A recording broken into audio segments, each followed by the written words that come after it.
Chapter 8. 2 more golden tickets found. That evening, Mr. Bucket's newspaper announced the finding of not only the third golden ticket, but the fourth as well. 2 golden tickets found today, screamed the headlines. Only one more left. All right, said Grandpa Joe, when the whole family was gathered in the old people's room after supper. Let's hear who found them. The third ticket, read Mr. Bucket, holding the newspaper up close to his face because his eyes were bad and he couldn't afford glasses. The third ticket was found by a Miss Violet Beauregard. There was great excitement in the Beauregard household when our reporter arrived and interviewed the lucky young lady. Cameras were clicking and flashbulbs were flashing and people were pushing and jostling and trying to get a bit closer to the famous girl. And the famous girl was standing on a chair in the living room, waving the golden ticket madly at arm's length as she thought she was flagging a taxi. She was talking very fast and very loudly to everyone, but it was not easy to hear all that she said because she was chewing so ferociously upon a piece of gum at the same time. I'm a gum chewer, normally, she shouted. But when I heard about these ticket things of Mr. Wonka's, I laid off the gum and switched to candy bars in the hope of striking lucky. Now, of course, I'm right back on gum. I just adore gum. I can't do without it. I munch on it all day long except for a few minutes in meal times when I take it out and stick it behind my ear for safekeeping. To tell you the honest truth, I simply wouldn't feel comfortable if I didn't have that little wedge of gum to chew on every moment of the day. I really wouldn't. My mother says it's not ladylike and it looks ugly to see a girl's jaws going up and down like mine do all the time, but I don't agree. And who's she to criticize anyway? Because if you ask me, I'd say that her jaws are going up and down almost as much as mine, just from yelling at me every minute of the day. Now, Violet, Mrs. Beauregard said from the far corner of the room where she was standing on the piano to avoid being trampled by the mob. All right, Mother, keep your hair on, Mrs. Beauregard shouted. And now, she went on, turning to the reporters again, it may interest you to know that this piece of gum I'm chewing right at this moment is one I've been working on for over about 3 months. That's a record, that is. It's beaten the record held by my best friend, Miss Corlina Prinzmetal, and she was mad. It's my most treasured possession now, and the piece of gum is. At nights, I just stick it on the edge of the bedpost, and it's as good as ever in the morning. A bit hard at first, but maybe soon softens up again after I've given it a few good chews. Before I started chewing for the world record, I used to change my piece of gum once a day. I used to do it out in our elevator on the way home from school.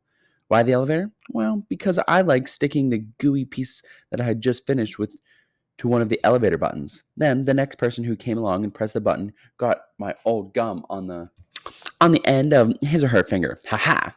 What a racket they kicked up, some of them. You get the best results with women who have expensive gloves on. Oh, yes, I'm thrilled to be going to Mr. Wonka's factory, and I understand that afterwards he's going to give me enough gum to last me for the rest of my whole life. Whoopee! Hooray! Beastly girl, said Grandma Josephine. Despicable, Grandma Georgina. She'll come to sticky end one day, chewing all that gum. You see if she doesn't. And who got the fourth ticket, Daddy? Charlie asked. No, let me see, said Mr. Bucket, peering at the newspaper again. Ah, yes, here we are. The fourth golden ticket, he read, was found by a boy called Mike TV.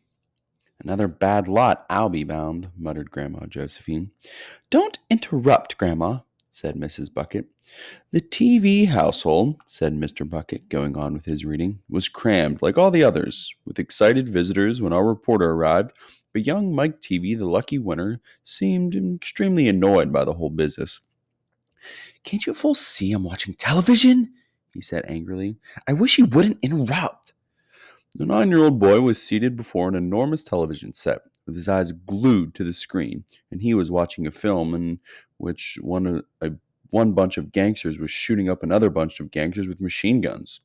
Mike TV himself had no less than 18 toy pistols of various sizes hanging from belts around his body, and every now and again he would leap up into the air and fire off half a dozen rounds from another of these weapons. Quiet! He shouted when someone tried to ask him a question. Didn't I tell you to not interrupt?